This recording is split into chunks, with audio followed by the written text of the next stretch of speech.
EWTN TV, Catholic Faith Network in America, Shalom World Television's Network USA, at Madarshan TV, Catholic TV, Matha TV India, and UCTV, Uganda Catholic Television. Also radio partners Luminous Radio and Radio Katipunan in the Philippines. Welcome to all of you.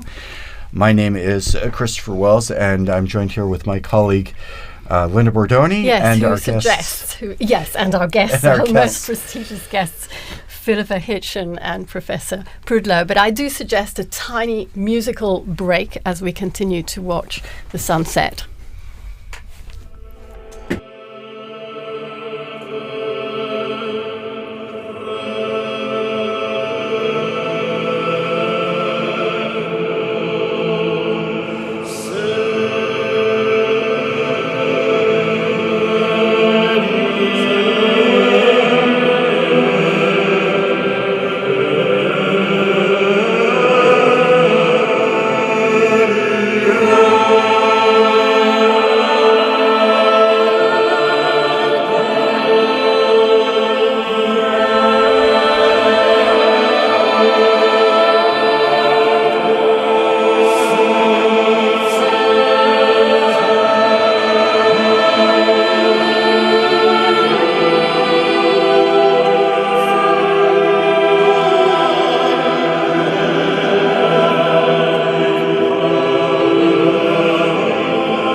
So here we are on air as we await the smoke that will chug out of the chimney on the Sistine Chapel. We all remember, or more than remember, we're not that old, but we do. We have all read about the famous conclave in 1958 when John the 23rd was elected. The cardinals convened on, I think it was the 26th of October, and immediately white smoke was seen to appear out of the chimney, and obviously the crowd erupted in applause, only to discover that the burning process wasn't as they thought it should be, and it soon turned black. And unfortunately, it happened this next day as well, exactly the same thing. And finally, on the third day, he was actually elected on the 28th of October after 2 false alarms. It really was white smoke. I think the people were probably a bit wary at that time, but yes, the smoke is incredibly magnetizing, isn't it, as we watch that chimney. I certainly have very strong memories of a former colleague here at Vatican Radio doing some coverage for the election. I believe it was for John Paul II, and I remember him talking about the dirty grey smoke, a Scotsman talking about the dirty grey smoke, and he wasn't quite sure whether it was white or whether it was black.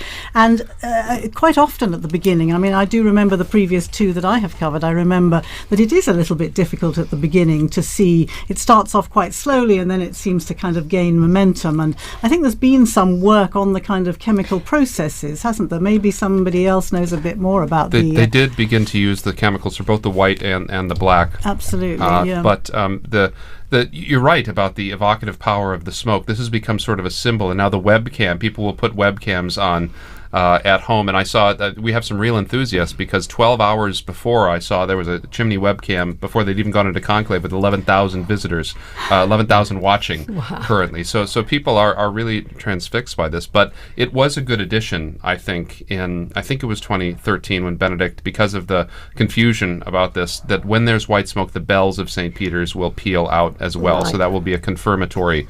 And it's also an issue in winter conclaves, right? Because it's night, and it's very difficult to see the color of the smoke at night. And so those bells were a good addition. Although I remember it took quite a while for the bells to actually start pealing, so the people were cheering wildly in the square, and it was only quite a significant time after that the bells actually confirmed that. In fact, I remember that conclave as well. I think we all remember that very clearly. And yes, that's exactly right, because even with the addition of the chemicals, the smoke wasn't clear. You talked about it, Philippa. When the smoke first comes out, first you've got people asking, well, is smoke coming out? Is that a cloud? Is that really what it is? And then it becomes a little bit more definitely smoke coming out of the chimney. And then you say, well, it looks kind of gray, it looks kind of white. And they had told us here in the studio that they were going to ring the bells as soon as the smoke came out. And I think for the first election in decades, we had smoke that was pretty clearly white, but then the bells didn't ring the way they were supposed to for a long while. And this happens, right? I mean, you remember when Benedict was elected and Cardinal Medina came out, and as soon as he said Habemus Papam, the band started playing. And he had to wait for about 15, 20 seconds, and it was very awkward. But so we saw the beautiful, magnificent liturgical choreography today, that this is still an event that's run by human beings, and sometimes that these things can happen, and they lend a lot of great color to the history. Well, we're on the subject of the smoke coming out of the chimney. The other lasting memory I have of these conclaves, and watching the screen again today, is the seagulls. The seagulls who seem to be magnetically drawn to that chimney, possibly because of the warmth that comes out of it. But I do remember during the 2013 conclave sitting in studio just as we are today, discussing ecumenical interfaith legacies of Pope Benedict, looking at the characteristics of the new man, what would be required. And I remember the producer at that time saying to me, talk about the seagull. You know, the seagull has its own hashtag. The seagull is trending on Twitter.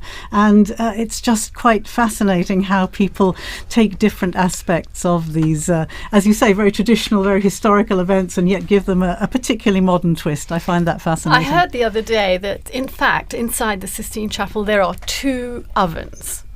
And that's because in the one oven they burn the ballots. In the other oven they actually put the chemicals you were talking about, Professor Prudlow, which are the ones that will produce the right coloured smoke.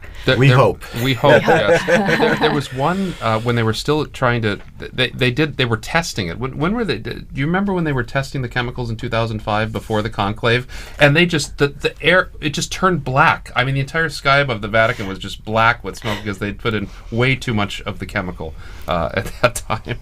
But I think it's interesting again how we've seen a lot of pictures recently, as you say, these 2 ovens in the Sistine Chapel before, this veil of secrecy that on the one hand was so fascinating to people outside the confines of the Vatican, but on the other hand, people are equally fascinated now they can see the process. We saw the workmen going in with the scaffolding and putting up the chimney and putting the ovens into place, and I think that's been very... there's a beautiful video on Vatican News that shows the room of tears, which is the room where the Pope will receive his vestments and cry. And have some time for prayer and crying at his new responsibilities. Before after he has accepted the what would we call it? The proclamation, because the cardinals ask the Pope whether he accepts or not, and so... And he can say no. He can say no,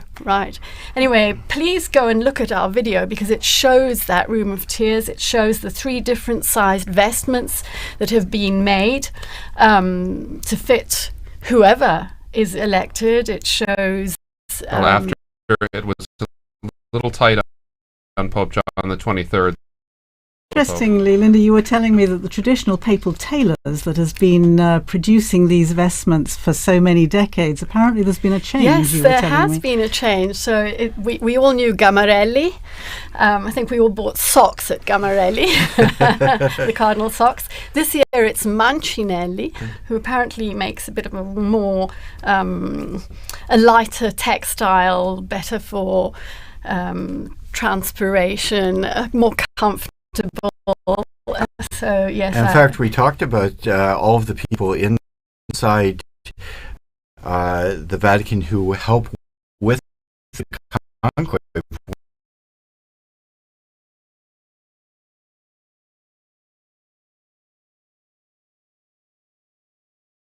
Overflowing, it's not too tight.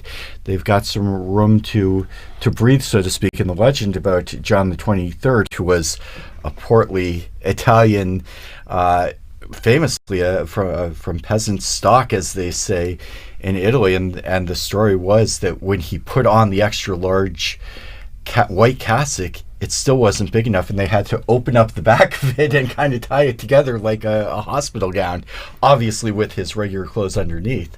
But there's some of the stories that we hear from. I noticed that hanging in the Room of Tears is the little red cape, which Pope Francis did not wear. He chose not to wear it. Yeah, why did he choose not to wear that red cape? It was a gesture of he meant it as a gesture of humility, in the sense that he wanted to be seen as Francis, as Bishop of Rome, in a simplicity.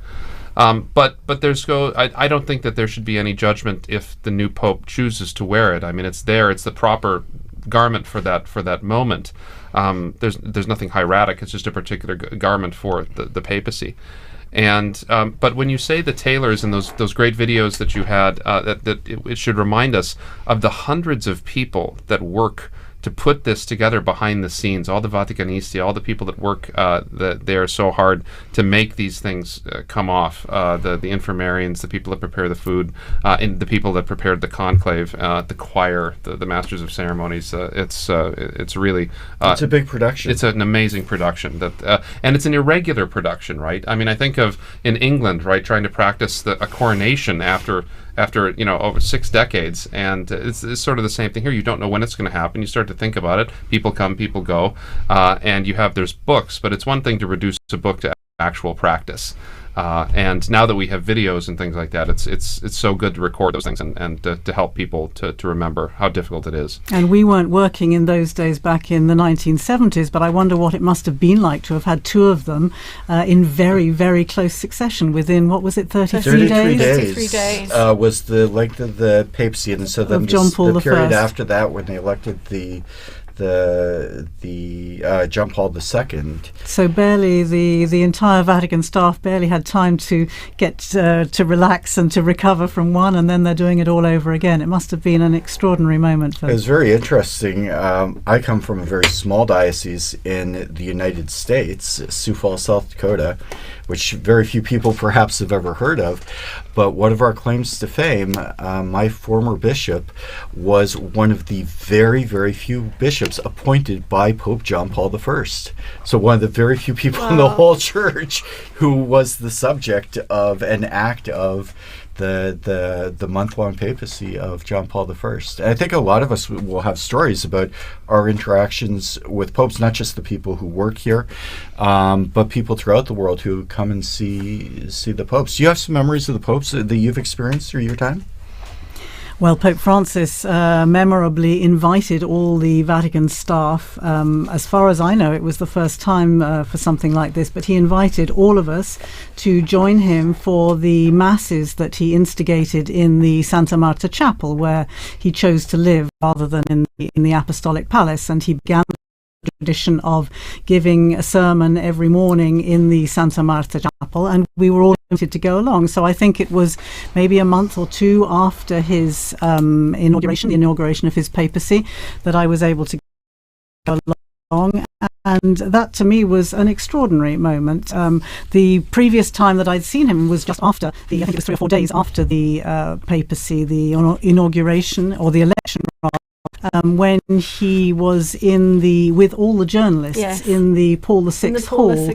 You were there too, weren't you? And he announced why he had chosen the name Francis. He wanted to be to honour the name of Francis as a man of peace, a man of poverty, and a man of protection of creation. And these were, of course, 3 themes that he would develop so strongly throughout his pontificate. And that was, again, an extraordinary moment. It was extraordinary also that he called the journalists to thank them for the work they had done during such an intense period.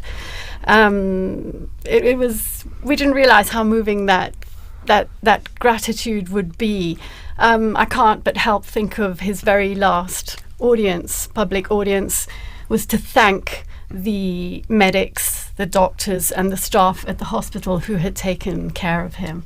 The other thing I remember about that audience with the journalists at the beginning was the way that he said, I'm going to bless you, but I'm going to do it in silence because many of you are non-believers or not share of the Catholic faith. And so there was immediately this great sense of openness and a great sense of respect for people who didn't necessarily belong to the Catholic Church. And all these signs at the beginning were just so very encouraging to people who'd somehow been feeling a little bit excluded or hadn't been given the same kind of welcome in the past. So these were very strong memories for me. And the Santa Marta was my opportunity to mention to him my interest in ecumenism and how I was at that time the warden of All Saints Church, Anglican Church here in Rome. And another important memory for me in that sense was that in 2016 I was able to welcome him because he became the first Pope to visit the Anglican Church in his own diocese of Rome. Of course, popes had visited Anglican churches before, notably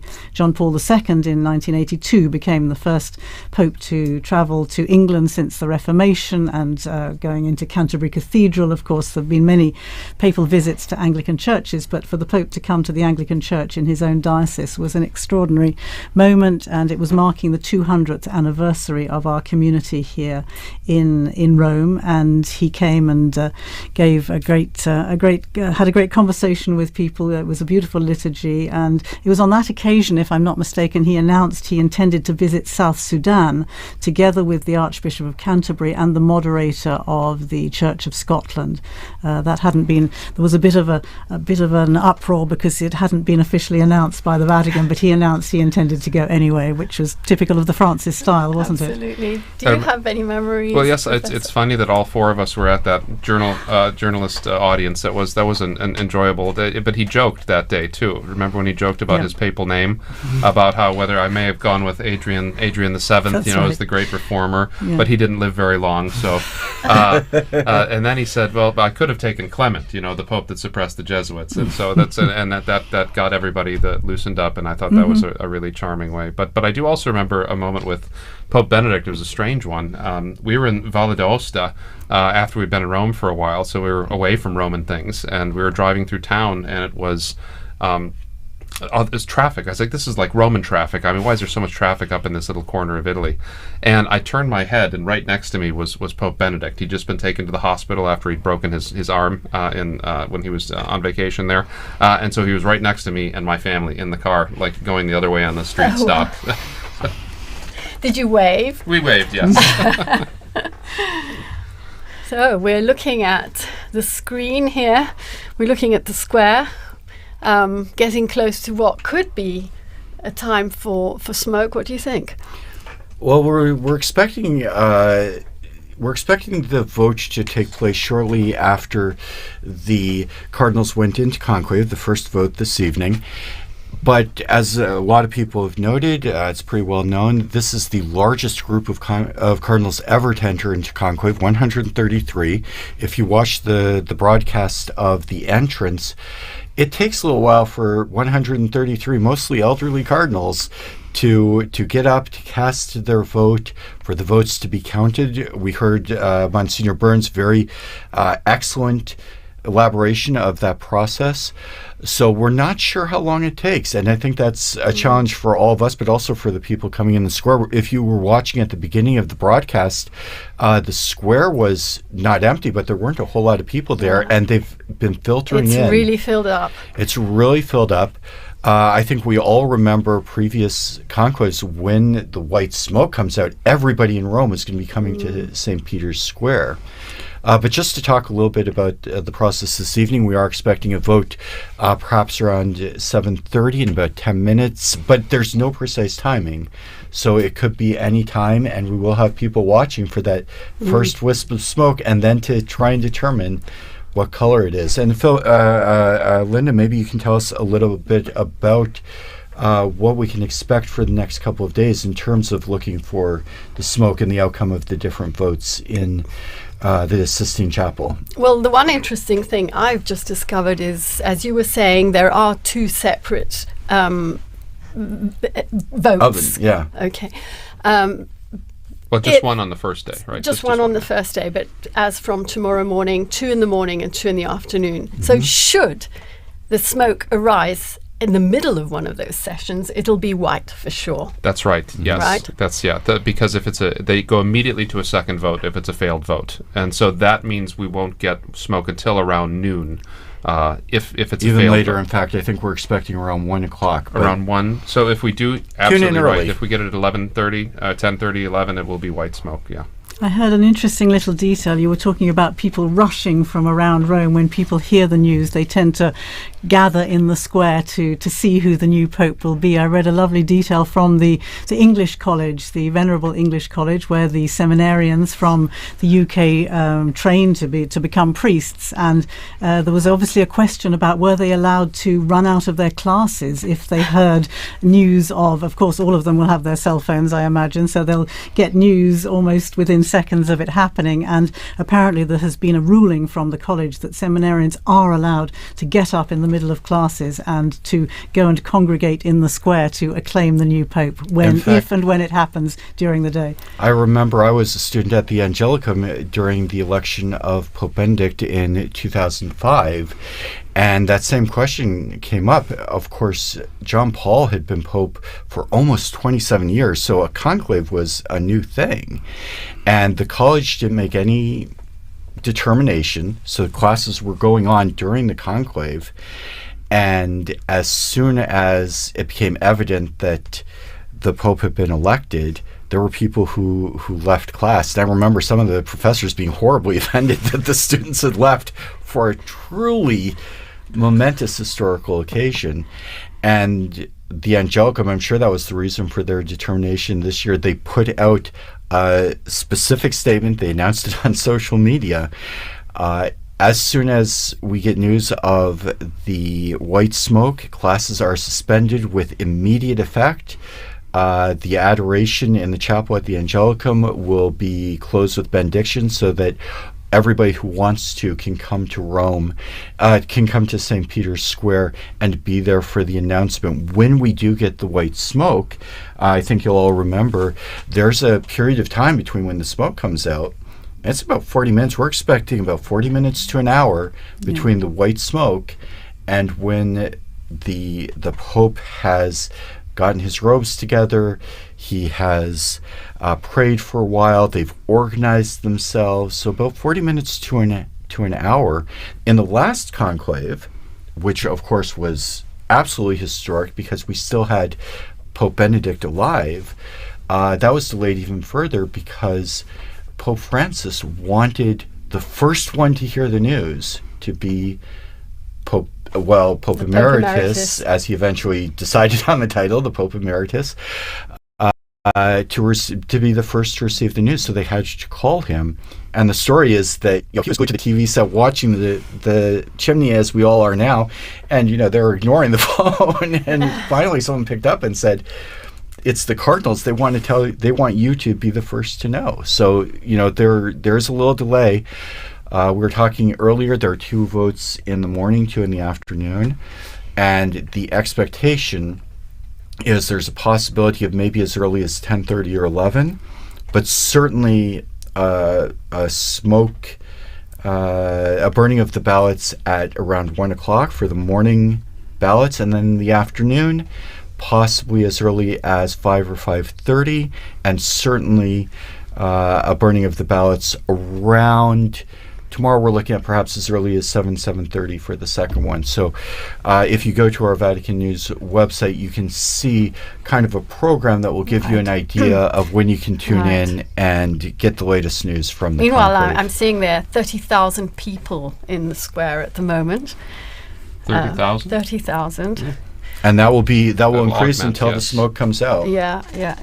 But also, we haven't had an election on the third ballot. We haven't had an election on the second ballot. We have had an election on a third ballot, but not since 1939. And so both Francis and Benedict, I think, were elected on the fourth ballot. So that would mean the evening. Benedict on the 4th and Francis on the 5th. Although there was a little confusion, which came out subsequently, and as we heard from the oath, the popes can allow people to speak about some aspects of the conclave. That's entirely up to the new pope's discretion. And there was apparently an extra blank ballot added to the vote, so that when they counted all the ballots, they had to immediately redo the vote because they want to make absolutely certain that there can be no question about the valid election of the Pope. We know historically that there have been some contested elections. Occasionally, yes. It's being a very important position. There's sometimes been 2 or even 3 claimants to the papacy. We haven't had that in about 600 years. But the last Pope before Benedict to resign, Gregory XII, was one of the 3 popes who they all were either deposed or resigned in order to have the election of Martin V, who restored the papacy to Rome, began the Renaissance here in the city, where we get so many of these beautiful buildings and so many of these beautiful traditions. So we've all been reading hard about what happens after the Pope steps out onto that balcony of blessings. I think it's called the loggia. It will be the proto-deacon, right, who will announce the Habemus Papam. Unless the proto-deacon is elected, and then we'll know even quicker. Then we'll know even quicker. And he will give the formula in Latin. He will read the new Pope's name in Latin. Right. And then afterwards, the pontiff will step out, if I'm not mistaken. And that's when he has his first opportunity to introduce himself to the world. Philip, again, you were here. You made the announcement, as I recall, in studio of Pope Francis. But tell us your experience of that night when Pope Francis was elected, both here in the studio, but also as you were looking out at the crowds as they came to see the new Pope. Yes, you're quite right. We were doing a similar kind of marathon, for the days leading up to the white smoke, and it was the third day, wasn't it, that the actual news came, and second day of the afternoon, that's right, of the second the day. afternoon. Yes, it was quite late in the evening, which we may be going on to here today as well, but it was a similar sort of time. I seem to remember my other former colleague Susie Hodges was in studio, and as we were watching the smoke started coming out of the chimney, and yes, you could hear the crowd going wild below. It really is. It's quite an extraordinary moment, I think. It's one thing to be here in studio. It's another to be down in the square, I think, because I was in the square. You were there, weren't you? You were reporting. You were doing what Devon is of a signal. I don't think the blockers were as powerful in 2000. I don't think the blockers were as powerful in 2013 because I can't imagine. They have to keep up with such technology today. I mean, you were talking about the sweeping of the Sistine Chapel, and also the Santa Marta. I would assume they have to sweep that as well. But the cardinals had to turn in all of their cell phones. Check your phone at the door, and so they have to. There's also a bit of a natural blockage that happens, especially after the white smoke, when you go from maybe 10,000, 20,000, 30,000 to suddenly everyone. 250,000 people, 300,000 people, not just in St. Peter's Square, up the Via della Conciliazione, the road leading to St. Peter's, and everybody has their cell phone on. And with great respect for the Italian telecommunications company, that's a big burden for any system.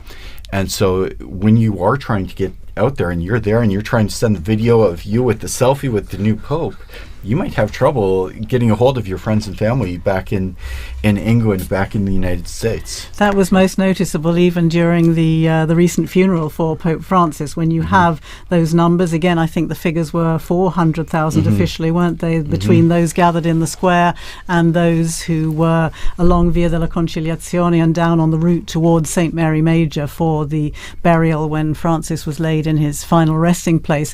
And again, the difficulty of getting any kind of signal to be able to send messages even was quite challenging. So yes, it is a problem, and people are gathering, and of course everybody now has a phone on them, and everybody. That was another thing I remember, because it was getting dark during the I remember waiting March, for Pope though. Francis. When the smoke came out, it was dusk, but it was still light out, and by the time they got to the actual pronouncement, the night sky was completely black. And there was a flashing of all those millions, or at least hundreds, tens of thousands of cell phones as people tried to take the first pictures of the new Pope. And that is something which, of course, is quite different from in past times when people would acclaim by applauding and cheering. But applauding and cheering has a lot to say for itself, because I remember being in that square and Bergoglio stepping out. And to be honest, I didn't recognize him. I didn't know who he was. But close to me was a group of Argentinians, pilgrims. And immediately I realized he must be Argentinian, because they went wild. And so I think I was online. I don't remember. I think I said, I think he's an Argentinian.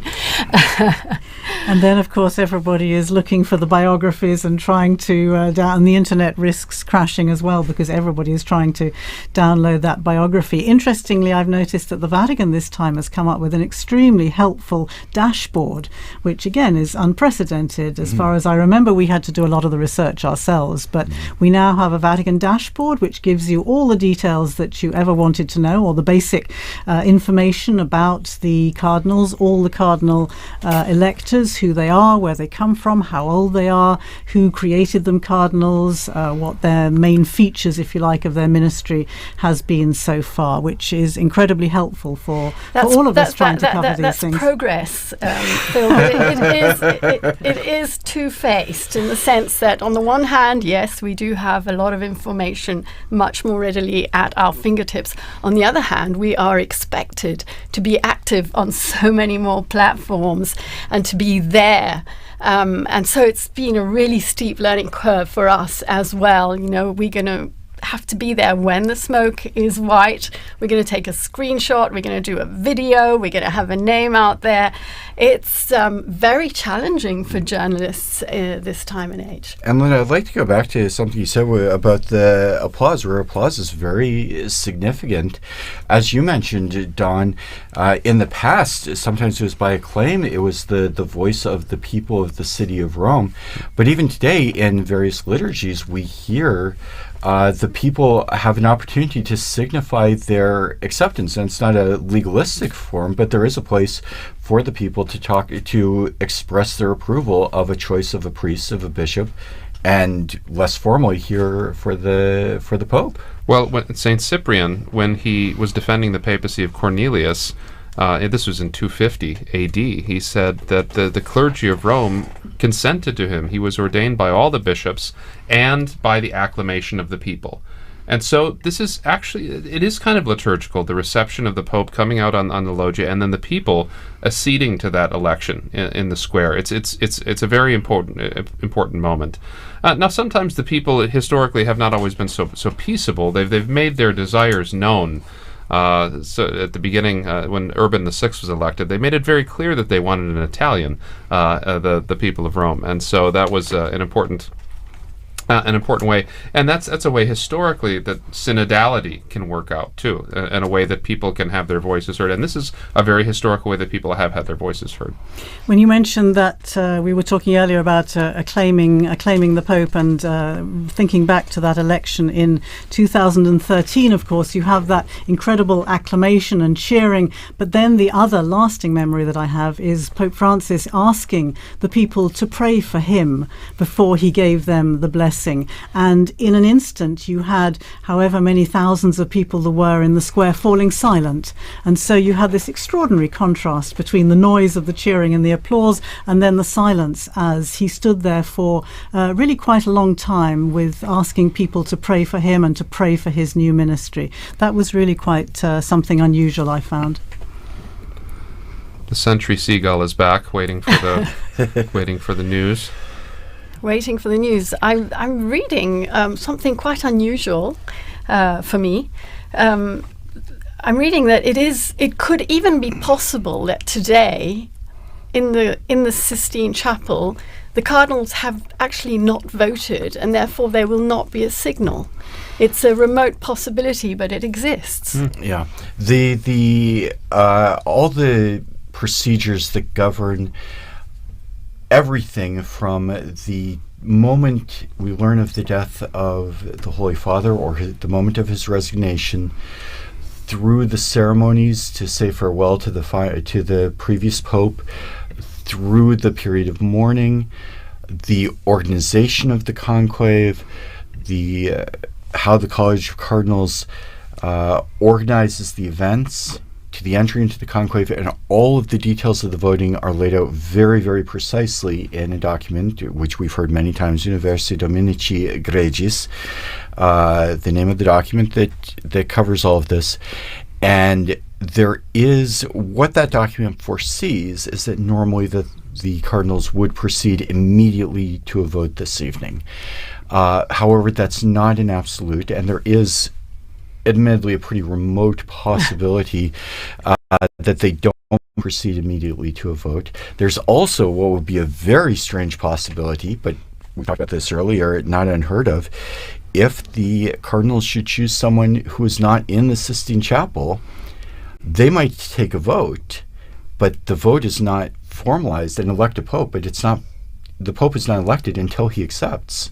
So you wouldn't burn the ballots, you wouldn't see the white smoke, and meanwhile the bishop, the cardinal electors would have to call aside the cardinal, probably and ask their choice to become pope. And in that case, we would not see the smoke, and then people would really start talking. Yes, that would be a journalistic crisis for sure. At that and the question: when was the last pope who was not in the conclave to be elected? It was Urban VI. It was that election right before the Great Western Schism. He was the Archbishop of Bari, and so they elected someone outside of the conclave, and so they had to send him notice of that, and it took a long while, and the people of Rome were relatively restless until they found out that, don't worry, we have elected an Italian, and they all went home and had a party. So.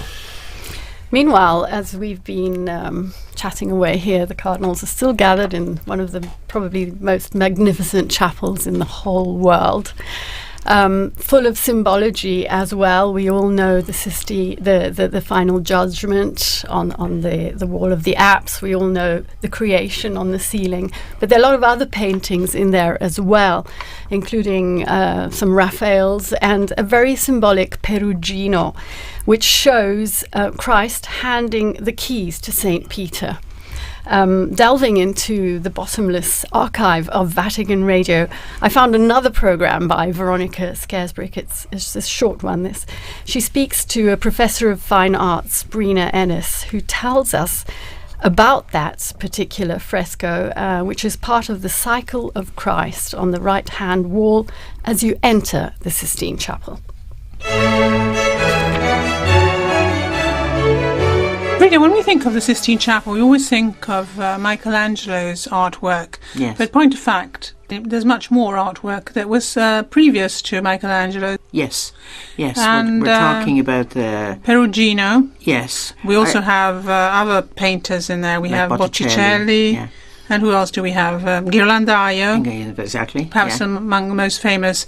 Perugino's painting is an interesting one on the right-hand side as you walk in through the main entrance of the Sistine, in terms of the conclave, because he depicted Christ giving the keys to St. Peter. In fact. in fact. Probably at the time these frescoes were done, you had on the right-hand side you had the Christological series, and on the left-hand side you had the Moses series. And obviously at that time you had a ceiling which was blue with golden stars. So clearly these wall frescoes were really the most important thing in the Sistine in that period, until Michelangelo began to do the ceiling and all the walls, and eventually the Last Judgment. But this particular fresco is of great importance because probably of all of the frescoes in the series, this one would have been specifically related to the election of a pope. At the bottom part of the fresco you have a series of figures each side of Christ and St. Peter, who are right in the centre.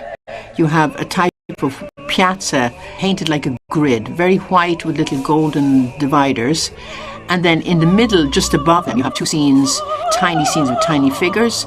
And then way behind that, you have in the centre what would have been, let's say, the Temple of Jerusalem or the Temple of Solomon, or let's say the central temple of the Catholic faith, with each side two arches which look like two arches of Constantine, which would be triumphal arches. Yes, triumphal arches. So the triumphal of religion. Now the figures at the bottom, some of them are dressed in robes that you would attribute to, let's say, figures in the Renaissance period. Others, like for example Christ and St. Peter and the apostles, are dressed almost like prophets or like senators in the more regal sense of the word.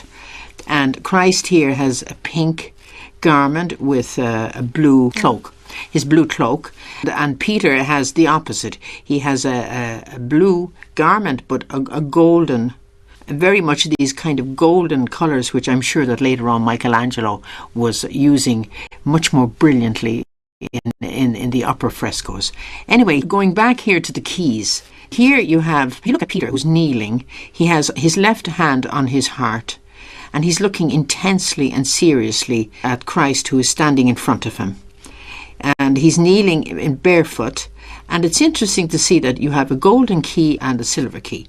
Now, the silver key is hanging down towards the ground because the silver key also represents the temporal area and the responsibility being given to St. Peter. But it's curious and interesting to see that Peter has his hand clasped at the bottom of the golden key, which is interesting. Which represents the spiritual side, the celestial side. And if you notice that Christ's hand is just very, very lightly attached to it, almost as if to show the ethereal, the celestial presence of the man and what he represents in that particular situation. And yet Peter seems to be a much more earthy, heavier figure. They look completely different as figures. So, and I think that is also to do with the fact of the importance of the two keys. But I think Peter holding on to the golden key at its base probably means that the responsibility that Peter has in carrying the temporal silver key is also strongly emphasized. They're emphasizing in a way the importance of that little extra, not that little extra, that great extra responsibility that Peter would have over his apostles, and possibly in the case of a conclave or whatever, it would be cardinals, no?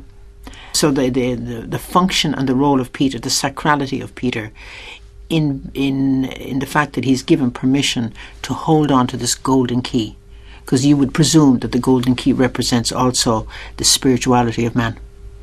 And this is in the very place where the cardinals gathered to elect the successor of Peter. On this occasion, the 265th successor of Peter. In fact, it's curious also, if you look at this white piazza, it's very open and airy and clean. There's not much less clutter in this particular fresco than there is in the other wall paintings nearby.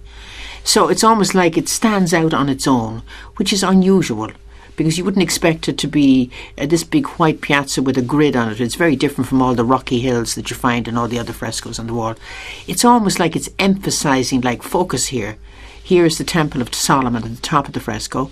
Here below is the solemn function of Peter receiving his first mandate.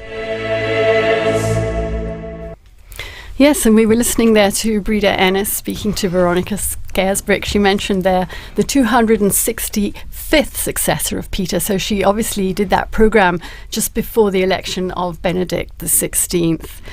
One element we haven't mentioned today, probably the most important, is the guidance of the Holy Spirit in this process. This morning, the cardinals gathered in a very important Mass, the Mass for the election of the new pontiff. The Mass was presided over by Cardinal Giovanni Battista Re. He's the Dean of the College of Cardinals. And he asked the participants in the conclave, the cardinals, to join in prayer to ask the Holy Spirit for guidance. Now that's very important. He recalled the reading in the Acts of the Apostles, how after Christ's ascension into heaven, all were united and persevering in prayer together with Mary. And the cardinal said that all gathered here today are praying together, as well as just a few hours before the start of the conclave, under the gaze of Our Lady besides the altar, in this basilica, he said, which rises above the tomb of the Apostle Peter. Professor Prudlow, how important is this element? It's irreducible. I mean, the selection. We saw that with the prayers at the entrance of the conclave. We saw it with the Missa Pro Elegendo this morning. The intoning of the Veni Sancti Spiritus, the invocation of the Holy Spirit on the work of the conclave. But it's also important that we remember, as the Holy Spirit guides and protects the Church, that we know that we also must cooperate with His promptings, with the promptings of the Spirit, in order to rightly follow God's will in our lives. And the cardinal electors have to do this too. It surprises some people sometimes that when he was Cardinal Ratzinger, Benedict XVI spoke about the Holy Spirit's role in the conclave. And he said, I would not say that the Holy Spirit picks the Pope. I would say that the Spirit does not exactly take control of the affair, but rather, like a good educator, as it were, leaves us much space and much freedom without entirely abandoning us. And so the Missa Pro Elegendo this morning, the ceremonies at the beginning were meant to help the cardinals to be open to the Spirit in that way, and to put aside other agendas, other political ideologies, and be open to the promptings of grace. And so that's because, and I think that was something very wise of Benedict to say, because in the past, I mean, there's not always been good popes. I mean, in the history of the Church, there have been quite bad popes, and yet the Church endures. And that's the astonishing thing from an historical perspective. And so today we pray that we are open to the promptings of the Holy Spirit in the conclave and for the cardinal electors.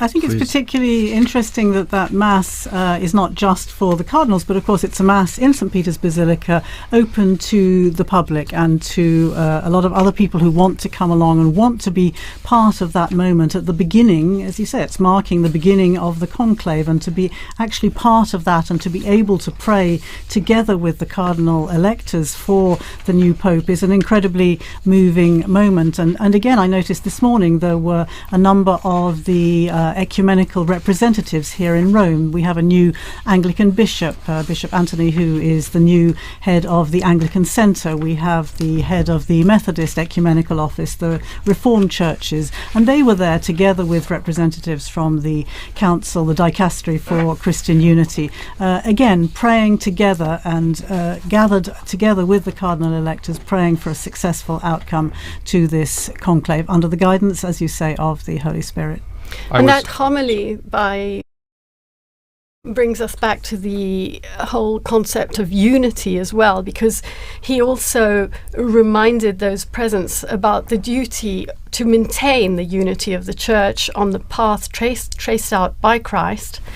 And he explained that unity is marked by profound communion in diversity, provided that full fidelity to the gospel is maintained. Unity in a fractured world is even more poignant. We're living in a time in which the world is so divided. Just last night we learnt of yet another conflict and I'm referring to the clashes that erupted between India and Pakistan, as every day we remember Gaza, we remember Ukraine, we remember Myanmar, we remember South Sudan, we remember Sudan.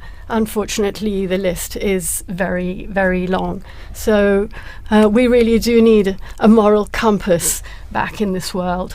I thought it was interesting during the lead up to this conclave to see the cardinals actually issuing a statement just ahead of their gathering here in the Sistine Chapel, issuing a statement calling for peace, calling for an end to conflicts, mentioning particularly Ukraine and Gaza, but as you say, by implication, the many other conflicts that are going on around the world. Of course, peace and an end to conflict was such a key theme for Pope Francis, and I thought it was particularly significant that the cardinals felt it necessary to show that they were absolutely following in this direction, and therefore that these, if you like, considerations that go way beyond those of the Catholic Church and of the Christian world, but the need for dialogue, the need for mediation, the need for peacemakers in our world is particularly on their minds at the moment. And it'll be interesting to see.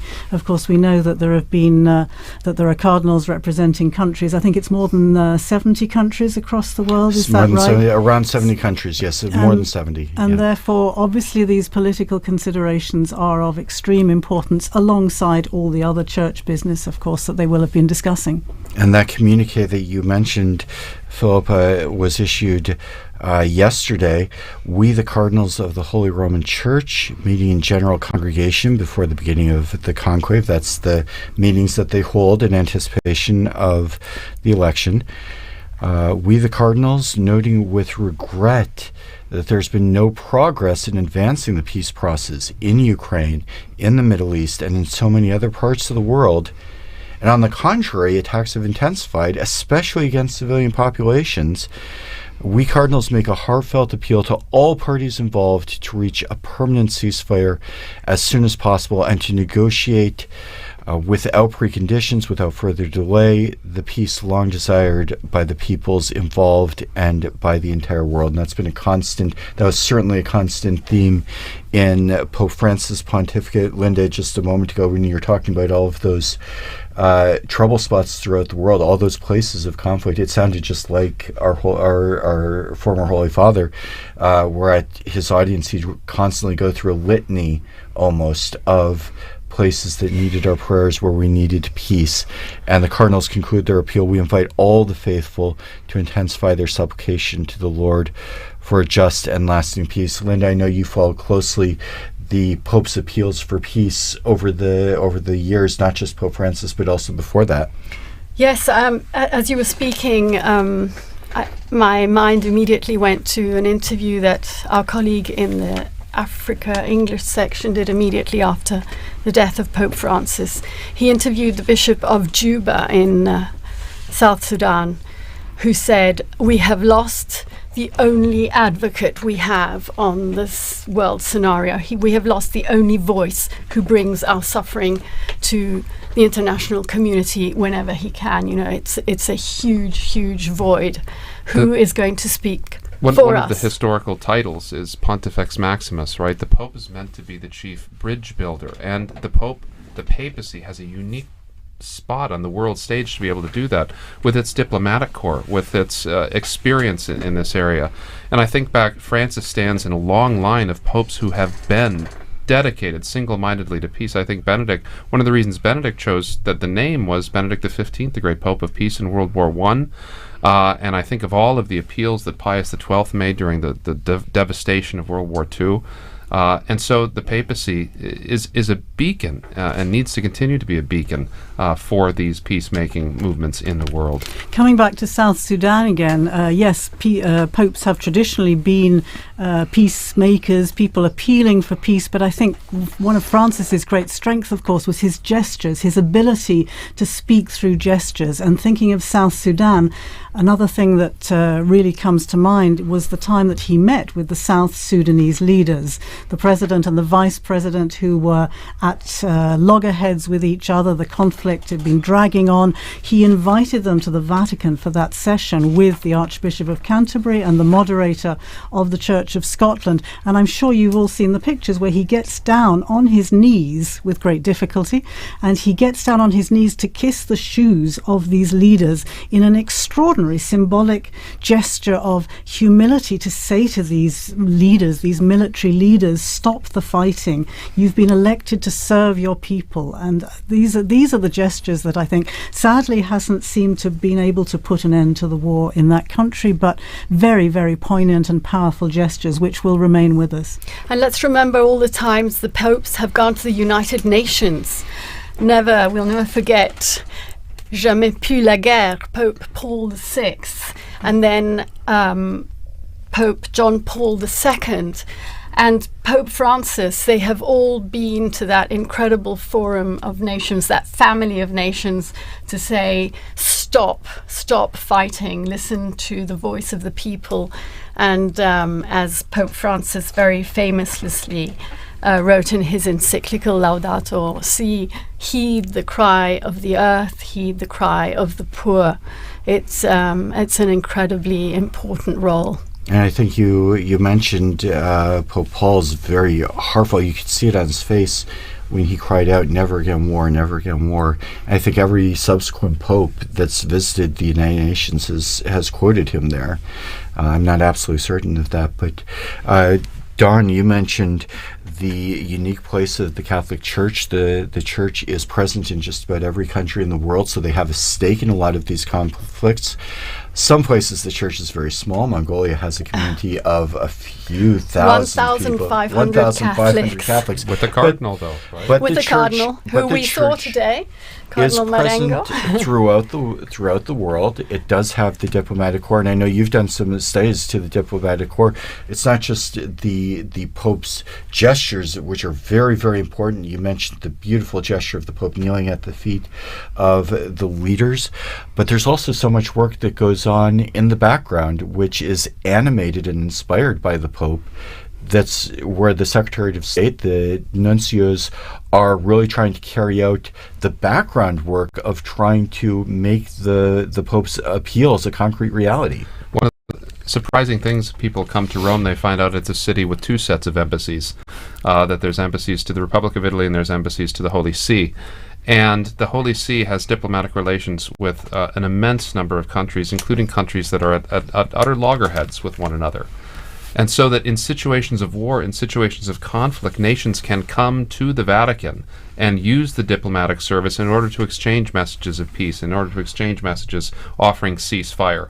And so it's very important to remember the work of nuncios, of the special envoys, when the Pope sent Cardinal Zuppi to Ukraine as a special envoy for peace, that this is something the Catholic Church is very good at and can be a force for helping to establish lasting peace in these troubled areas. As you said, Don, that's something that the Church can do where you can speak with both parties as, if not exactly a neutral party, but at least something that's a little taking a step back, where you can't talk to one another, but you can talk to someone else. We saw that with the Second World War and some of the tremendous work of the Department of State.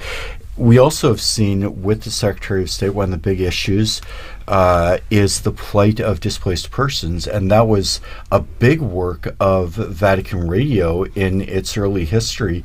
Linda Philippa, maybe you could speak about that role of the Holy See in the humanitarian work of the role of Vatican Radio in the humanitarian work of the Holy See.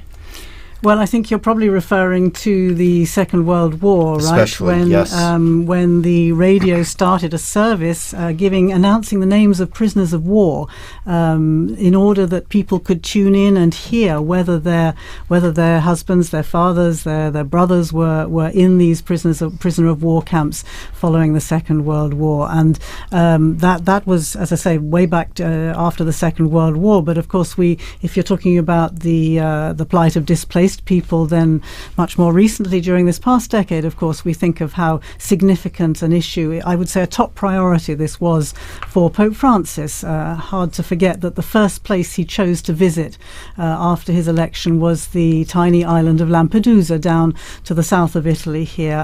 Why? Because he wanted to remember all the people, all the many people who have lost their lives trying to flee their countries, trying to get to safety and security for their families, and losing their lives in the Mediterranean in these terrible flimsy boats that just capsize. And so these kind of, again, the image of him throwing that those flowers into the wreaths of flowers into the sea from the boat to remember the people who'd lost their lives there, and then speaking with other migrants who had successfully arrived in Lampedusa on that first visit. It was a theme that he started out that way, and he continued to do that all the way through his pontificate, to remember migrants and refugees and people seeking peace, seeking safety, seeking decent standards of living. It really was a top priority for him, I think.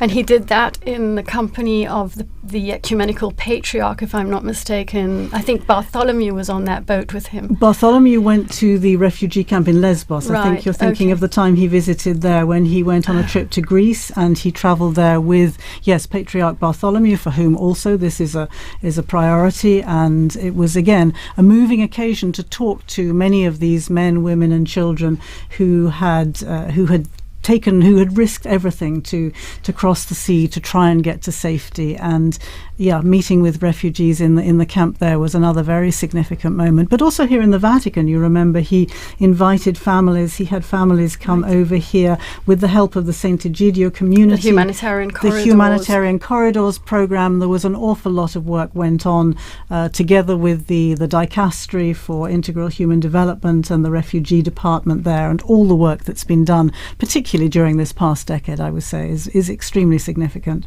Meanwhile, I'm seeing here on the chat that's adjourning us is that the people in the square are clapping their hands in an attempt to get the cardinals to hurry up with the voting process. We're going to have an Urban the Sixth situation. They've been in there for a couple of hours now, haven't they? They have been, yeah, they've been waiting out there. Maybe we can take a short musical break. Mm-hmm.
And once again, we welcome you to Vatican Radio's live coverage of the Conclave to elect the 266th successor of St. Peter. 267th Pope, 266th successor, I think, is last count. But that's actually an interesting point because the official list of popes has changed numerous times over the years. And in fact, there was a change in the 20th century with different popes who had traditionally been counted as popes suddenly struck from the list, and perhaps some other clarifications from historical scholars. Well, so you have things like Benedict IX, who was pope 3 different times, and then John the 20th that didn't quite make the list eventually, and so they had to skip one.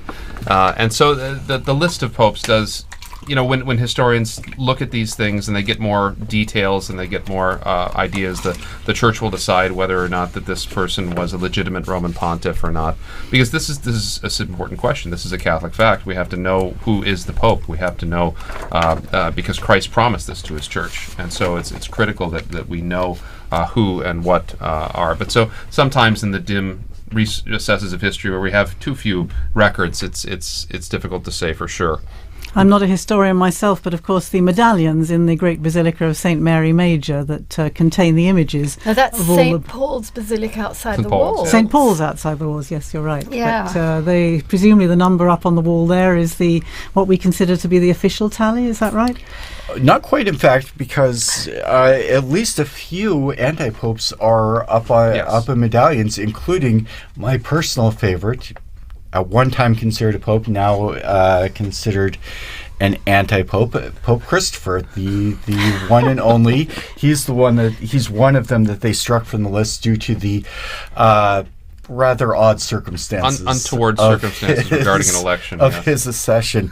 Meanwhile, if you are just joining us, we are entering the third hour of our coverage of the conclave. We are anxiously awaiting smoke to appear from the chimney in above the Sistine Chapel. That's still not happening. As we heard just a little while ago, the crowds that have now gathered in St. Peter's Square are getting a little enthusiastic in their expectation of the Pope. As we do enter our third hour, I would like once again to thank our television and radio partners, including EWTN TV, Catholic Faith Network in America, Shalom World Television Network USA, At Madarshan TV, Catholic TV, Madha TV India, and Uganda Catholic Television, UCTV, as well as radio partners Luminous Radio and Radio Katipunan in the Philippines. I'm here with Linda Bordoni, our very learned guests, Philippa Hitchin and Don Prudlow. And perhaps we could talk a little bit about what we can expect. Some of us have been listening to our broadcast now for a couple of hours and maybe wondering what's happening and what's going on right at the moment. Well, I think they're getting ready to burn the ballots. Meantime, another thing we've all been chatting about in the run-up is what name will the new pontiff choose? Because it's a long-standing tradition that the baptismal name is changed, but it hasn't always been so, if I'm not mistaken. But we do know that the first act of the new pope, immediately after accepting his canonical election as the supreme pontiff and before fulfilling other obligations, is the choice of his name. And this name is announced famously on the loggia by the Cardinal Protodeacon after the famous formula Habemus Papam, followed by the Pope's baptismal name in Latin. So Francis was the first Francis. I remember we were going, we're going to call him Francis the First, and we were told, no, it's just Francis. He is the first. But it's an old custom that apparently emerged as early as the first millennium of Christianity. And I'm reading here, Professor, because it's 1,500 years old, so it is a pretty well-established custom. And can you tell us anything about the popularity of certain names, why they became so much more popular than others, why Francis perhaps was never chosen until this last pontificate? Well, there have been a series of quite traditional names. I mean, there's a good list with 266 popes to choose from. There's good, and it ties people back into continuity with the past. Benedict, naming himself after Saint Benedict, and after Pope Benedict XV, the Pope of Peace. I tend to think Pope Benedict XIV, the great scholar pope as well, that he tied himself to. But and then you had the innovation of John Paul, right, having the two papal names. And he will be, if there ever is another Francis, he will have to be Francis I. I mean, he doesn't have any choice. He will be Francis I. He will have to be Francis. If there's a Francis II, there's going to have to be. Yeah, he'd have to be retroactively promoted to Francis I. But this is a great moment because it's the first time that we can get an insight into the mind of the new pope when they have this name. So, for instance, if as a lot of people think, the new pope may choose the name Leo, we know that that's probably in line with Leo's great work with social justice, with Catholic social teaching, but also hopefully Leo's great work with Catholic academics as well. But how many Leos have there been? Well, he would be Leo the 14th. Okay. So there would be Leo the 14th. But the John, you'd have John would be a popular one. Paul would be a popular one, or John Paul III even. But all those will have nuances, right? They'll all have meanings that the Pope will be able to tell us, and we won't be able to exhaust them. I mean, they're suggestive, right? We'll see. Well, that's an interesting name that. And the commentators will be out in force to explain exactly why the Pope chose that particular name. We've seen there's certainly a tradition of choosing names from immediate or close predecessors. There has been, and Benedict sort of broke that, and that was interesting. And I think that's because we had John Paul and then John Paul. I think that was good to break off from that a little bit. But you're right, they go up and down in popularity. I doubt that we'll get a Sixtus VI. I think that we may have ended that line. That probably won't make it. We haven't had many Pauls. We haven't had many Pauls, right? There's been a lot more Johns than Pauls. But that's definitely a possibility. That's not. But then you have these strange names from early in papal history, right? Like Conon or Lando, and those are likely going to continue to stay in abeyance. But a name like Innocent or Clement, right? These were immensely popular in the 17th and 18th century. And they tied them back to those great histories with those names too. John's was kind of a surprise because there had not been very many creditable Johns in papal history, and so it was kind of a surprise, particularly. And there was controversy even about his numbering because one of the anti-popes of Avignon was John the 23rd. There's actually an anti-pope John the 23rd buried in Florence, so that was confusing as well. But he wanted to make his personal statement with that. So. And as you say, some names gain popularity because of wildly popular popes, but some names fall off when you've had a pope who really did have, as you said, a discreditable reputation, and suddenly we see a lot fewer. One of perhaps the most famous bad popes, Alexander VI, and we did have a successor, but afterwards the name just kind of fell into disuse for now since several hundred years. Right, that's right. But this, there was very good Alexanders in history as well. There's also not so good Alexanders. But and popes don't always choose a name based on principles. So Pius II, he was Silvius Piccolomini, and he was so enamored of the Aeneid that he wanted to be Pius Aeneas. So he was Pius II, not because of any devotion to St. Pius. Julius because II, of devotion to Virgil. To Virgil. Well, it's much like Dante, right? Our beloved Dante.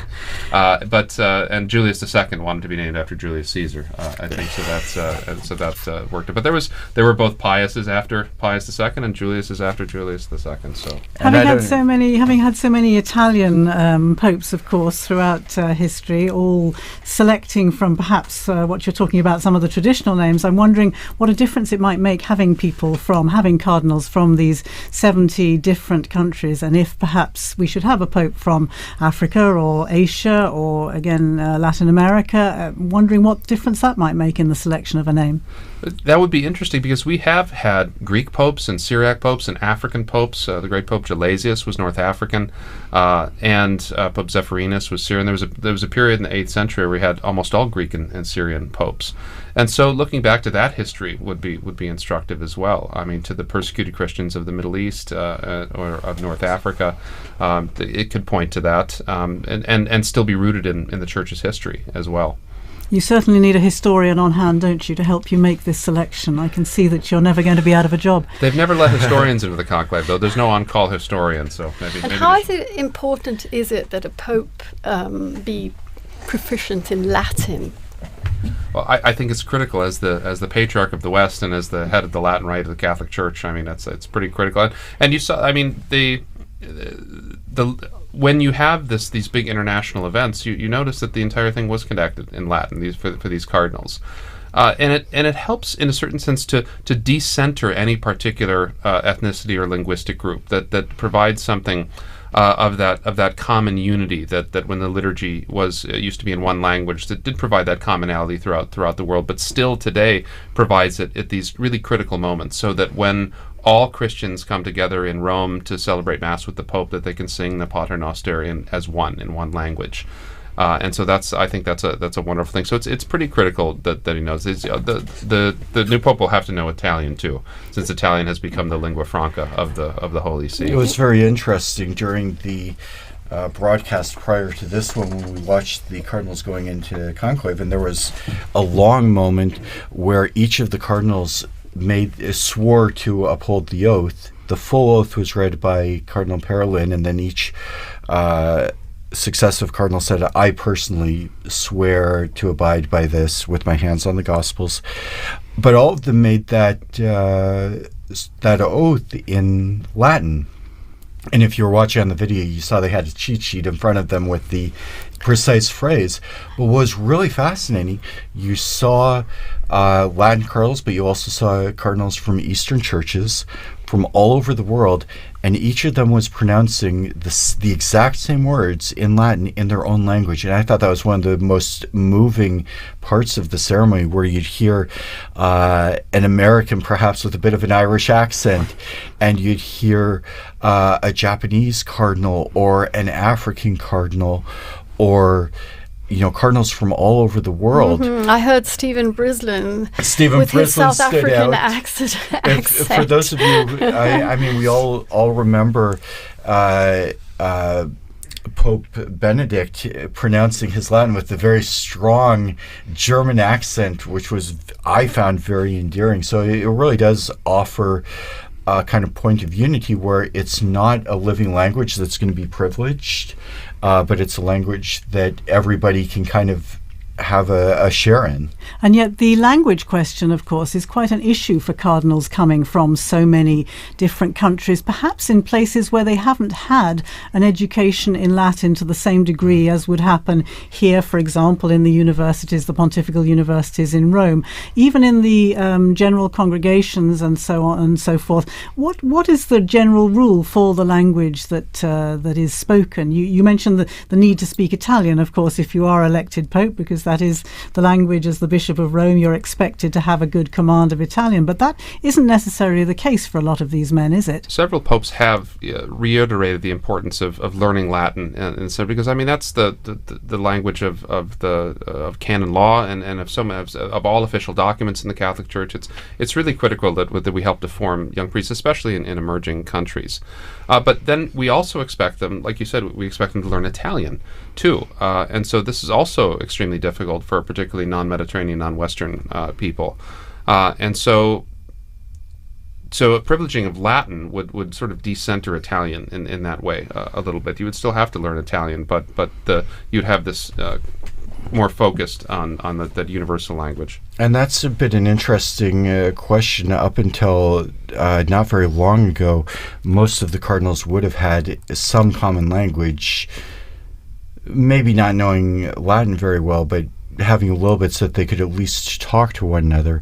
And we already saw in the general congregations before that in the various synods, the synods of synodality, where you have to come up with a language that people can understand, or make sure that different addresses, documents are translated into various languages. For a long time, the cardinals would have been largely well-educated, and or when I say well, not good, but in the sense of had a lot of education and maybe could talk to one another. One of the things they've talked about with this conclave, with 133 different cardinals, not all of them speak Italian, not all of them speak English or Spanish, which are somewhat common languages, but they're in a room where if they want to talk to one another, there are some limitations as to their ability to communicate. And that and we see it with synodality too, right? We often get shunted off into language groups, right? Which is sort of defeating the purpose of the whole idea. I mean, just it's difficult for us to conceive of today, but Vatican II, to think back to Vatican II, and that the entire thing for 4 years was conducted in Latin, with everyone having an equal voice and able to discuss with one another in that. Now, it's possible that new translation software and things can come and make a difference like this, but having that common tongue has been something that's been very important to the Western world. That would be an interesting technological change if in some future conclave they're all issued a universal communicator to translate on the spot, and then you don't have to worry about translators coming in and violating. And I think about that ecumenically too, because I mean the use of Latin transcended the boundaries of the Catholic Church for so many centuries. In Europe, it was the common diplomatic language. It was the language. There's a famous exchange between C.S. Lewis and an Italian priest. Neither of them spoke the other's language, so they wrote each other letters in Latin. And so that is one of those commonalities too that we all share. Yeah. And we're still waiting for the smoke to appear. Even the seagull has given up. Yeah. I'm hearing it's getting chilly out there as well. And one of the things that we can expect is that at least some of the cardinals probably have in mind what effect this is having on people outside. I would think, yes. Could be a good sign because... or it could be just that they're waiting to burn the ballots. Who knows? But they should, because it's just one ballot, that they wouldn't have to wait after the scrutiny is done. But as you were saying earlier, I think, Chris, this is going to affect timings, isn't it? I'm imagining not just today, but we start again tomorrow morning. Just give us a recap of the times that are expected. The cardinals gather again at 9 o'clock in the morning, is that right? Inside the Sistine Chapel? They begin with Mass and prayer. The actual voting is largely, as we've said, it's not a point... The conclave is not a place where people are going to get up and give campaign speeches or much speeches at all. I've heard many cardinals talk about conclaves as more like a retreat than anything else. And when they come into the Sistine Chapel and do the vote, that's all they do. So what we've been kind of expecting, it's very imprecise, as we're seeing even as we speak. We're kind of expecting the first votes to take place and maybe be finished up by 10:30 or 11 o'clock in the morning. If there's a positive outcome, we would see the white smoke then. If not, they'll proceed immediately to a second vote, which is then going to take another an hour or an hour and a half. And at the conclusion of that vote, they will burn ballots from both of the previous scrutinies. So then we could see either black or white smoke. The kind of general feeling and general ideas that might happen around 1 o'clock each day. Yeah, and let's remember that this service that we are providing is not just in English, of course. Being Vatican Radio, it's in 7 languages, the live service that we are doing now, but the other languages will also be broadcasting, so it's going out in a lot of languages as we speak, and of course everything is on our website, on our social media, on Twitter, and not just spoken languages, and not just spoken languages, the sign languages, in various sign languages. There's the Italian sign language, the American sign language, and I'm hearing here that we have Devon on the line. He's still in the square. Devon, hello. Hi, Linda. Hi. Good. Yes, I'm in the square with they say about 30,000 people. They're there's a real kind of anxiousness. Everybody's getting impatient, all wondering when we're going to see the smoke. They put an image, a close-up image of the smoke, the chimney, and it's everybody's just watching it, staring at the screen. Is it getting dark? It is. It's starting. The sun's gone down. They've turned on the lights. The mood is set, and everyone's wondering what's going to happen. We're all wondering what's going to happen. We've entered the 2.5 hours since the beginning of this commentary, and so yes, the seagull appears to have also left its position next to the chimney. Perhaps also growing impatient. He's gone off for supper as well. You can see some of the crowd starting to stream out of the square for their supper's calling, but I get the feeling it's going to happen soon. Yeah. Have you spoken to any other pilgrims or Romans in the square who have specially come for the occasion? Yes, I spoke to a priest who's from South Africa. He was just telling me that he was here visiting with a couple of other of his brother priests, and they all came out here and they got separated here in the push of the crowd, and everyone's just excited. I think everyone's given up a little bit of hope for this evening, at least for a white smoke. But we never give up hope for they could still be, or they could be saying right now, who knows? They can't believe themselves that they've decided. We will find out shortly. We will. Thank you very much, Devin. And what's very interesting is that if they have chosen not to do a vote this evening, or if there's a problem, it's probably not the level of intervention that will cause them to break the conclave. So there's no real means for them to let us know what's happening inside. So we're gonna keep guessing and keep waiting and praying. For those of you who are listening in, we can tell you a little bit about how you can listen into and follow the papal election on Vatican Media. As we mentioned, we followed the Mass for the election of a Roman Pontiff earlier this morning. You can learn some more about that on our website. If you're watching on TV, you see our famous seagull has returned, at least one of them. There are various languages that you can follow the events in, including sign languages, American Sign Language, and some of the Spanish and Italian versions.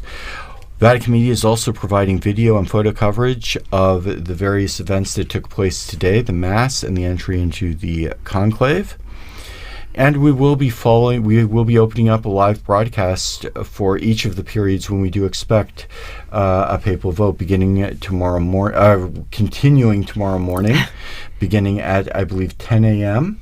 I think the broadcast goes live at 10:30 a.m. 10:30 a.m. That's right. And you can go to our Vatican website to find all of the broadcast times. And we do really hope you will join us.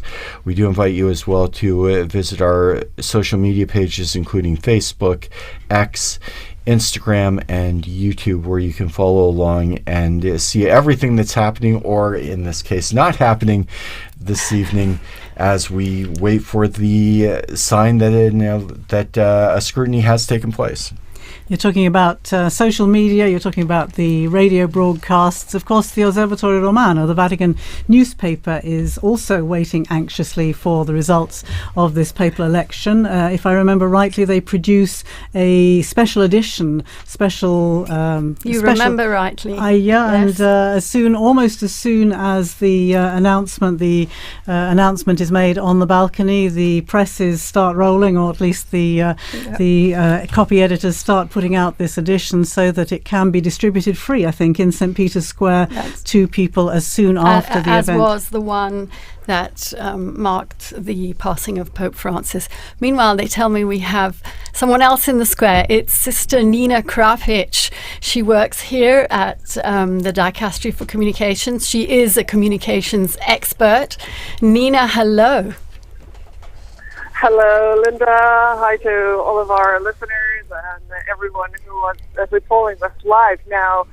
I am at St. Peter's Square, just here in front of St. Peter's Basilica, and the atmosphere is pretty incredible. I'm not sure have I ever seen this many people from this perspective. It's incredible because nobody is moving for hour and a half as long as we're standing here. It's really incredible.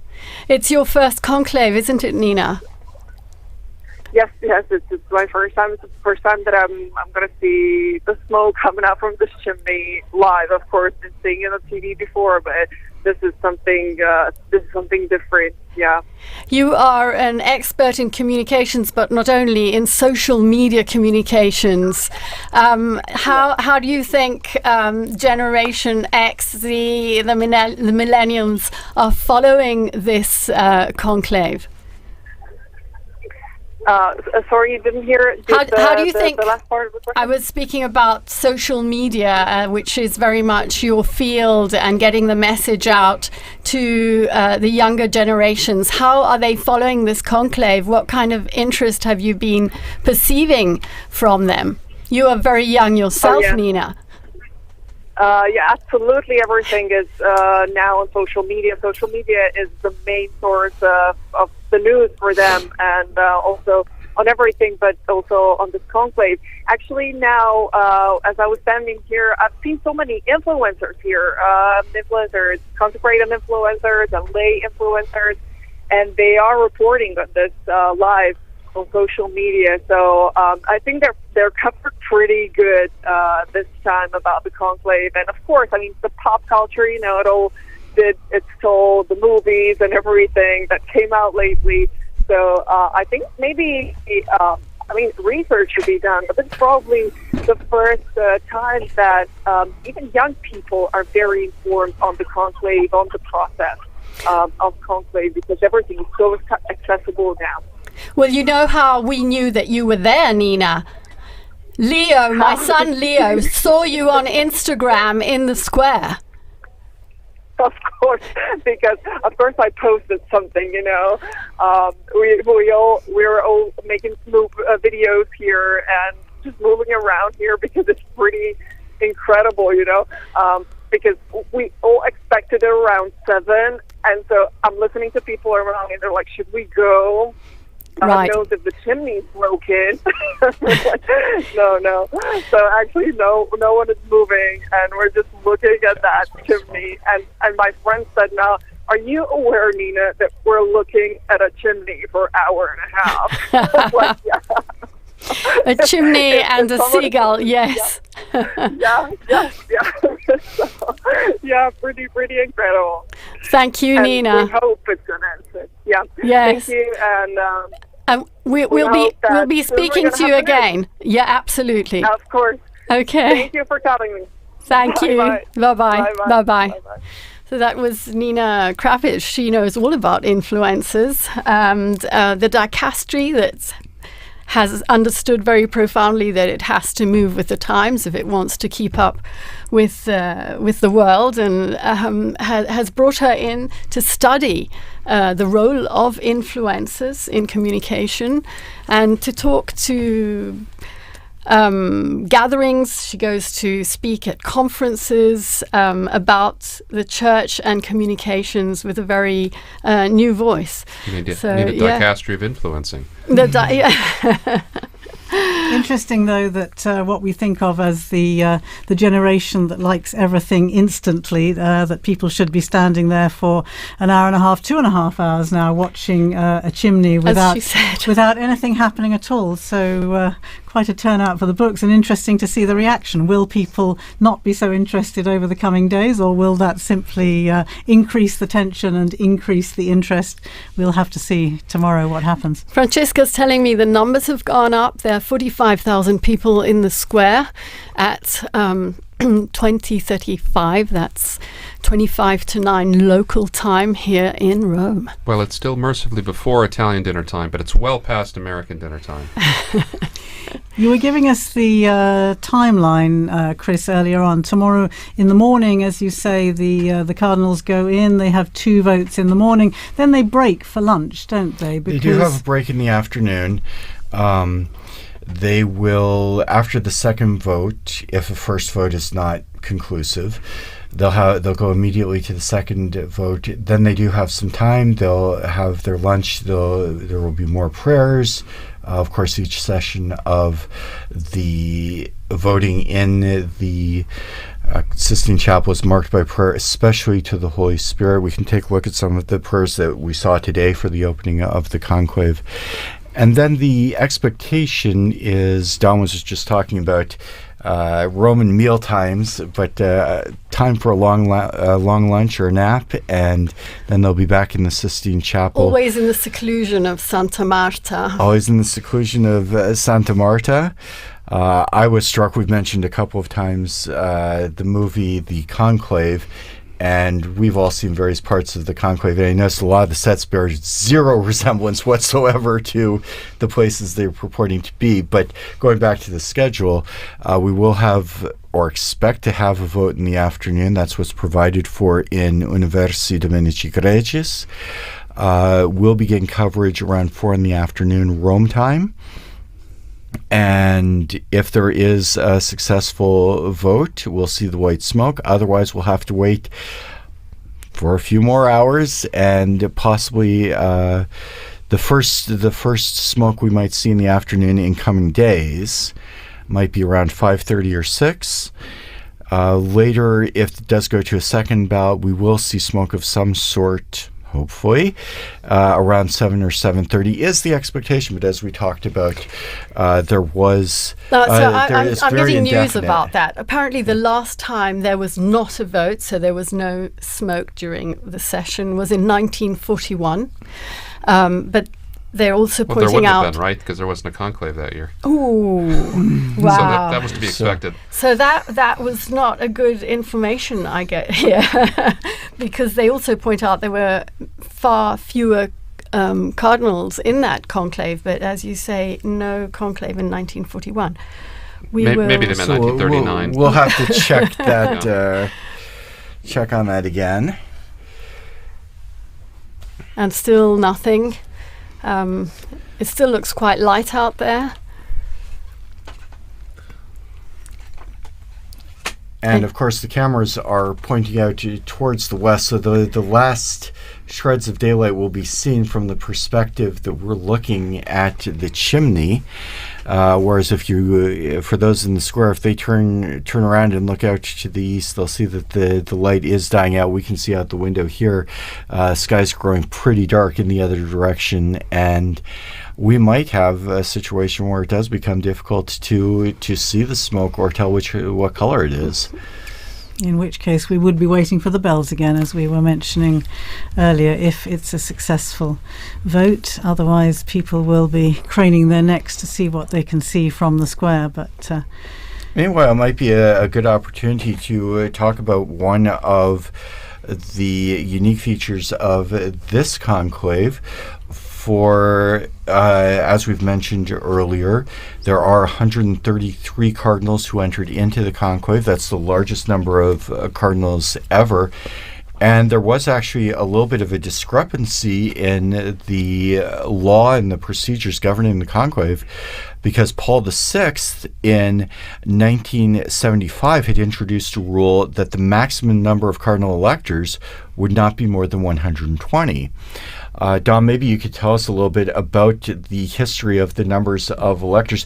Maybe even going back a little further, the question of who would be made an elector was a very contentious issue, and when popes would make new cardinals to influence perhaps the conclaves, this was a big point of contention with the college at times. Yes, absolutely. So the origins of as you know, there are 3 levels of cardinals. There's cardinal bishops, there's cardinal priests, and cardinal deacons. And originally, there are 6 cardinal bishops of the Suburbicarian sees. He's like Frascati and Ostia. Ostia is the senior bishop on the see. There were 35 cardinal priests. The cardinal priests were drawn from the original tituli, the early parishes of the city of Rome. And so we can see before even the year 500 the lists of the original parishes, and they would be given the title to these parishes. And there were 14 cardinal deacons. The city was divided into 14 different districts based on the needs of the faithful. And so as time went on, this number was fixed at 70. But during the early modern period, the church had grown so much and worldwide that 70 wasn't enough to give a decent representation for the church anymore. And so during the after Vatican II, the number was increased to 120, and this allowed for a much wider representation of cardinals from throughout the world. And the discrepancy came because popes wanted to make more appointments, because you have cardinals aging out all the time. They're always, every month or two you have another cardinal that doesn't get to vote anymore. And it's not just Francis that exceeded the number. Benedict and John Paul also exceeded the number. They just did not have a conclave during the period when the number was exceeded. And so clearly it's the manifest will of the supreme legislator, from the three last popes, that if there were to be a conclave, it would be it would be that all the eligible electors. So the cardinals a couple days ago made a decision saying that this was the manifest will of the elector. All cardinals under 80 who are in Rome and can participate can vote. Joining us now in studio, we have Joseph Tulloch, our very own Joseph Tulloch from the English section. We were mentioning the Mass this morning. Joseph was actually one of the readers at that Mass, as he read the other day at the after the funeral Mass in suffrage for Pope Francis.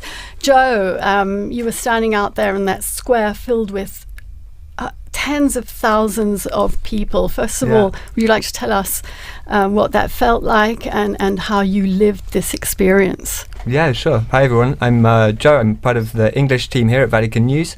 And what Linda's talking about there is, so I was reading this morning, but before that I had the chance to read at the second, what they call Novem Diales Mass, so the second Mass basically in memory of Pope Francis. It was really nice. It was a really great opportunity to say goodbye to the Pope.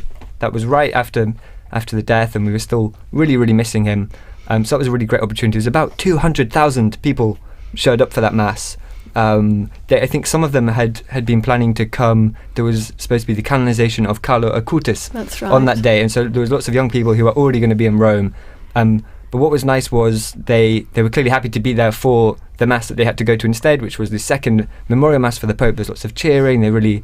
there was really... Sorry, I thought I saw a flash of smoke there, but it was just a seagull's wing, I think. Right. Very disappointing. So that was a really great opportunity. And then this morning too, that was the Missa pro Eligendo, so the Mass for the election of the Pope, and it's basically this opportunity for the cardinals to come together, and together with the people of God, lots of ordinary Catholics and perhaps some non-Catholics gathered in the Basilica with them to pray and to invoke the Holy Spirit on this conclave process. So really nice. I did, to be honest, when I've been here now at Vatican News for about 2.5 years, and I always imagined that the conclave would be this period where I'd be doing so much journalism and going around and reporting on everything, and in the end I've just read a lot of masses. But that's nice as well, and I've really... You've been working hard as well, writing that's true as well. And what reading did you do this morning? So it was a reading, putting me on the spot, it was from, I think, the prophet Isaiah, and really nice reading about, I think it's the one that has... The Spirit of the Lord is upon me. He has appointed me to preach the good word to the poor, something like that. So the kind of a reading coming out of this prophetic tradition in the Old Testament. And of course the readings are picked, I assume, with kind of the idea of reminding the cardinals of what they're looking for in a pope. So somebody who will have who will have the poor in mind. I think I'm getting the reading right. It's funny actually, when you're there reading, you're so focused on saying the words right that you're not even thinking about what it means. So I may have misremembered what the reading was. No, I think you're remembering rightly that it was focused on the characteristics that a new pope should hopefully have. So yeah, absolutely.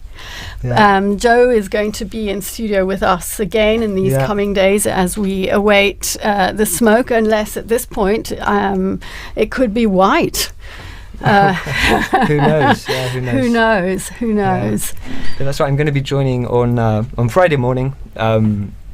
If, of course, we could very well have a new pope by then, because by then there will have been There'll be 9 ballots between now and Friday morning. So there's 1 ballot this evening, and then there'll be 4 tomorrow. And so it's quite possible to have a new Pope by Friday morning, but if not, you'll be able to listen to me and my wonderful colleague Francesca Merlo, who's producing today, but she'll be joining me in the studio on Friday morning. If we don't have a Pope by then, who knows? Yes, thank you here to Francesca Merlo and to Mario Scatton, who are both working on the other side of the window here in this Vatican Radio studio.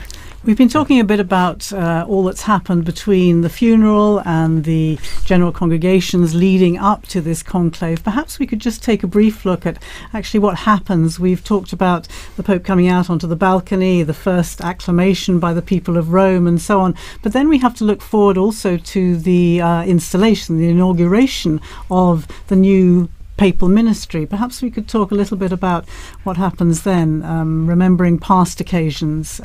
It's usually about a week, isn't it, between the announcement, between the successful outcome of the conclave. Well, first of all the delegations that are going to be here in Rome for that ceremony have to get here, so it can't be immediately afterwards.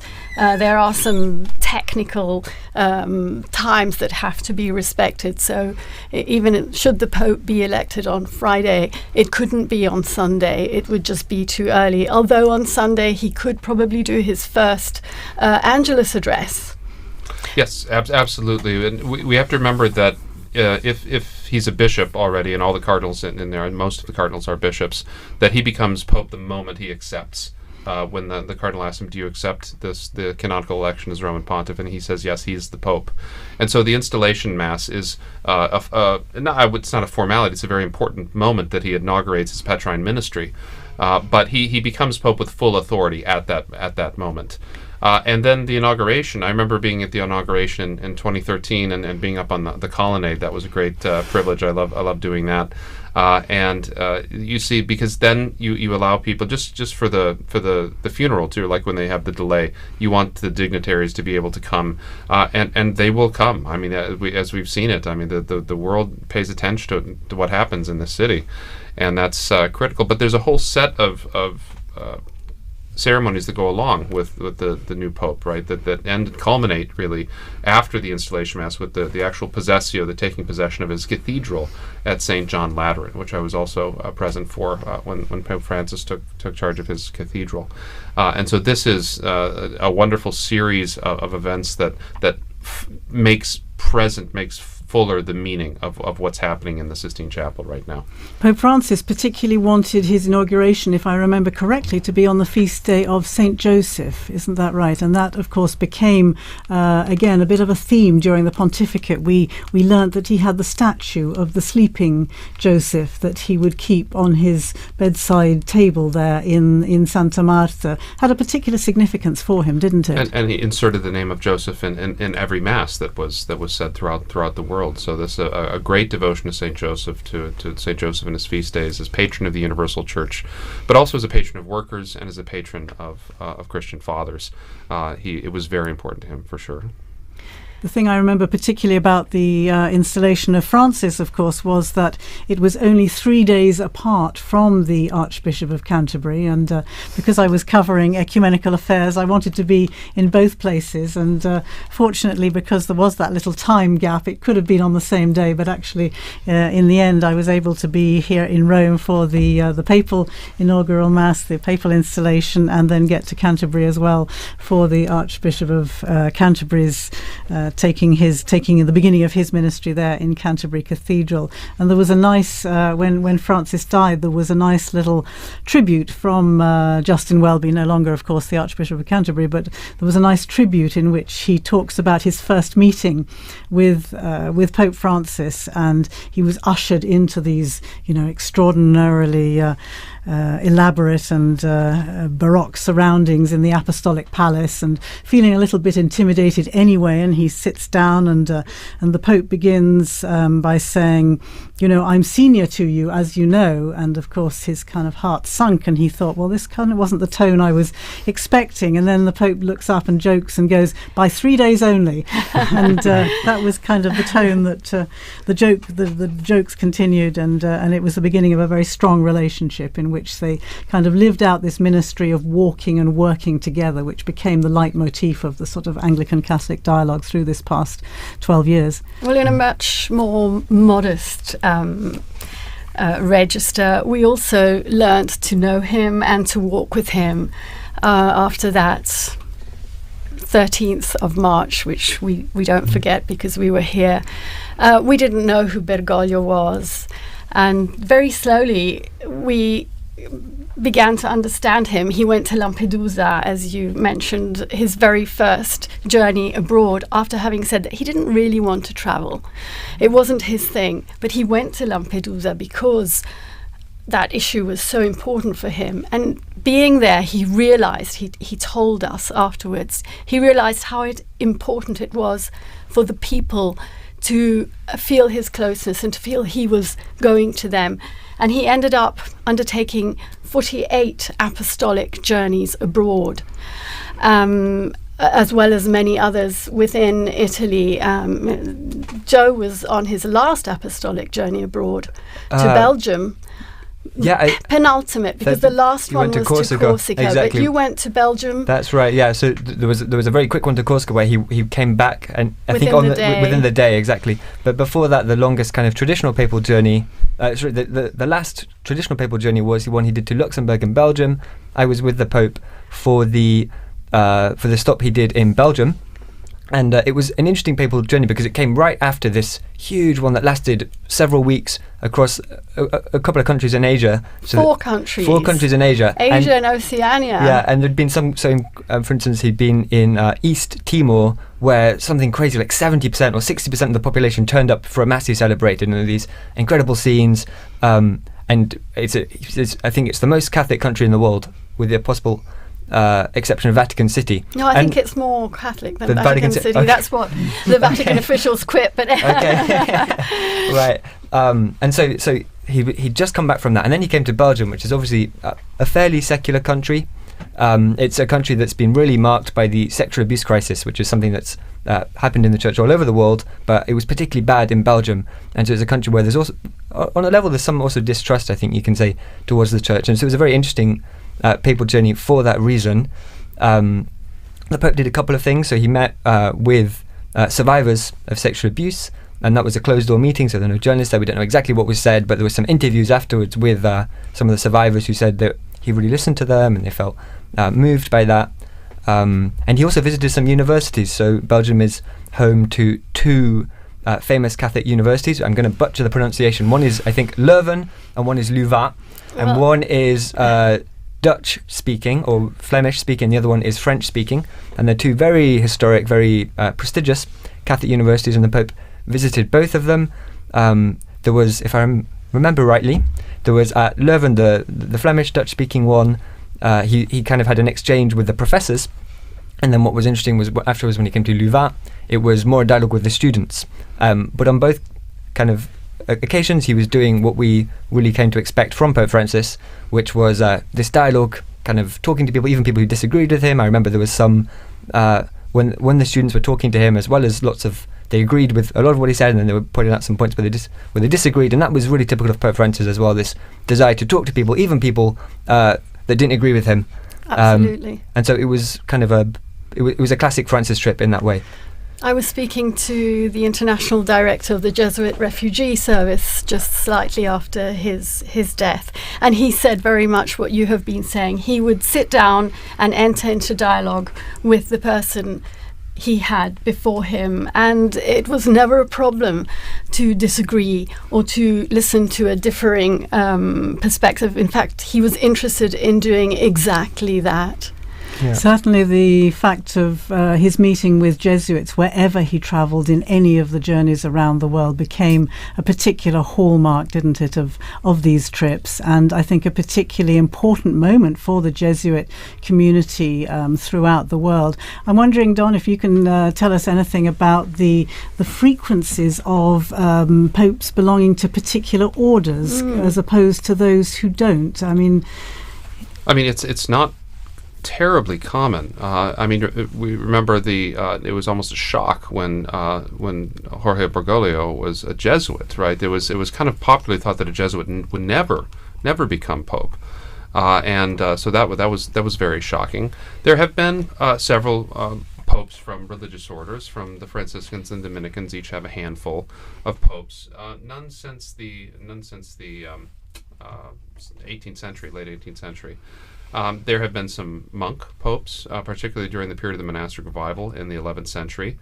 But by and large, they have been taken, a lot of them, from the secular clergy. That's been mainly, and they've kind of gone back and forth between the diplomatic corps and between canon lawyers and theologians, and that's been pretty much the case. There hasn't been too much of a... While there is always, I would say, about 15% of representation in the College of Cardinals come from religious orders. They do not often get elected to the papacy. And I don't think it's any particular animus against... It maybe historically have been against Jesuits, but that's not... But I'm talking back from the very foundation of the order. But it's really something that the person has to fit the job too. And very often religious orders are focused on a ministry. They're focused on a particular specialty.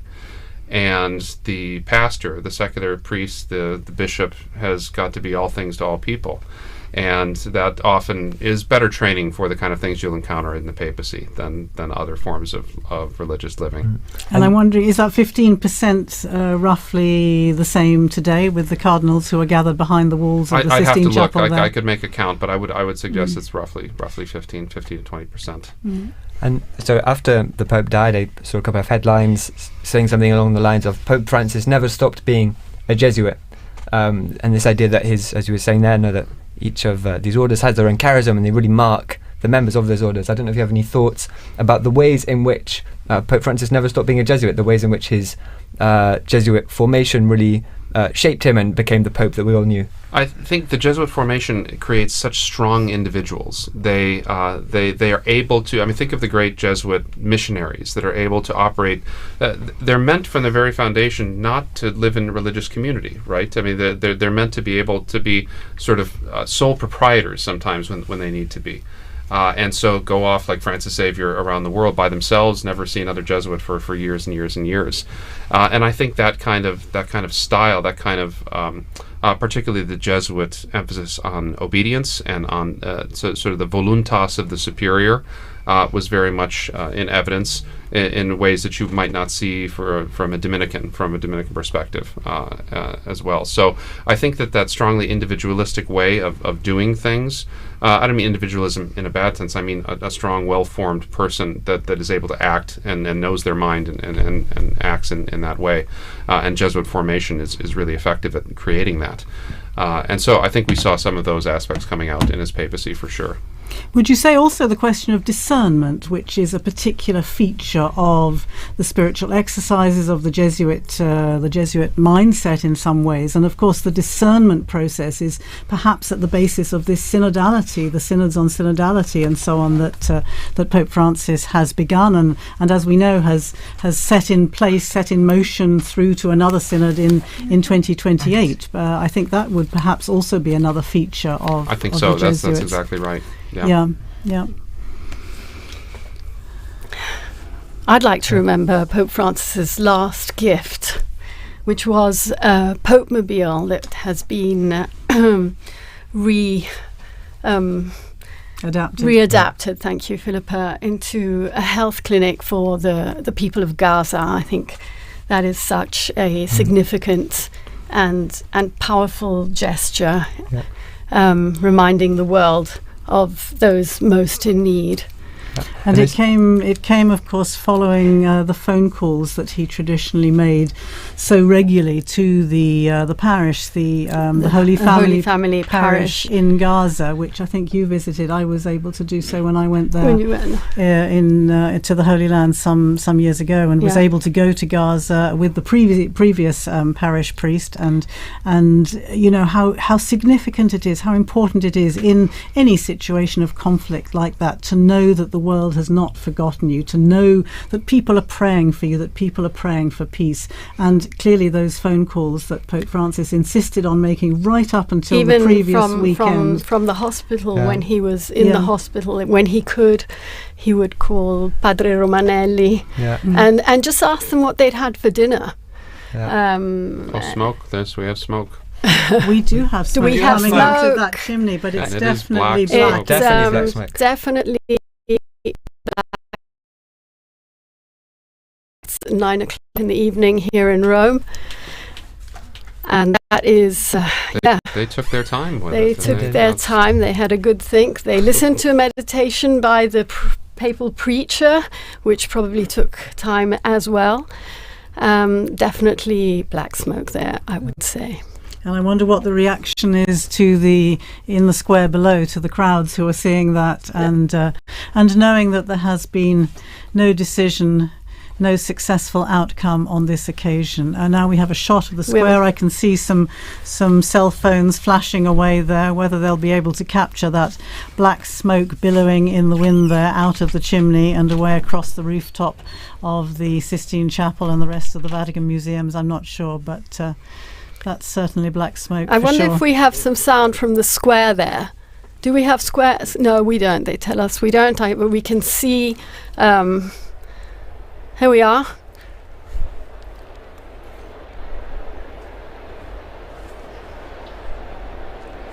Well, the noise they've of made the sure crowd. of it at least. That's good. They've wow. got a good bit of it. Yes, a good crowd in the square. And you can see, of course, those giant screens set up so that even if you can't actually see from where you're standing, which it looks difficult to see from. It that It does, doesn't it? Yeah. And in fact, I remember that from past And as you were saying, it's dark. At nighttime, Yes. it becomes difficult. Okay. Okay. Well, that is again. I never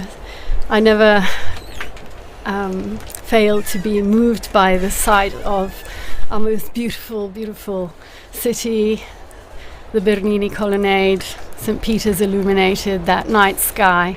It could have rained today, but it didn't, which was also a blessing for many. Good weather for the rest of the week. So. There you are. And you can see, if you're watching on the television screen, it is now completely dark in Rome. The lights are on, the new illumination of the dome of St. Peter's. And the crowd, I think, is very relieved to see smoke, and very definite black smoke. I think there is no question from the very beginning. But I want to say thanks to Joseph Tulloch for joining us there. He disappeared out of the studio. Thanks again to Joseph for relaying his experiences. And thanks to our team in studio. I can see people making their way. Yes, people are moving swiftly out of the square. definitely past dinner time here in Rome. But and I'll tell you, it's going to be tough to find a restaurant anywhere near St. Peter's this evening. Yes.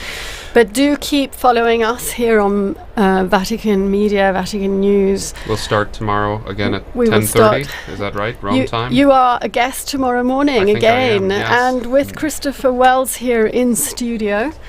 So yes, 10:30 Rome time tomorrow morning for another marathon and commentary. We'll have Devin as well tomorrow in the anchor spot. Yes.